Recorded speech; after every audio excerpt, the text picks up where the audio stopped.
Mungu peke yake ambaye alimtuma mwanawe wa pekee Bwana wetu Yesu Kristo kuja duniani kutukomboa, kutimiza mpango wake wa ukombozi ambao alikusudia baada ya wazazi wetu wa kwanza kumkosea Mungu pale Edeni.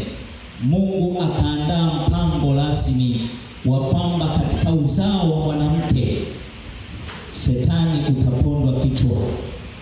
Mungu akaandaa mpango wake ni kwamba mwanadamu kama mwanadamu aliyekosea Adamu wa kwanza, Mungu akamwandaa Adamu wa pili, yani Yesu Kristo, aje afanye ukombozi wa kuleta uzima wa milele, tena kurudisha sura ya Mungu ambayo ilikuwa imepotezwa na Shetani.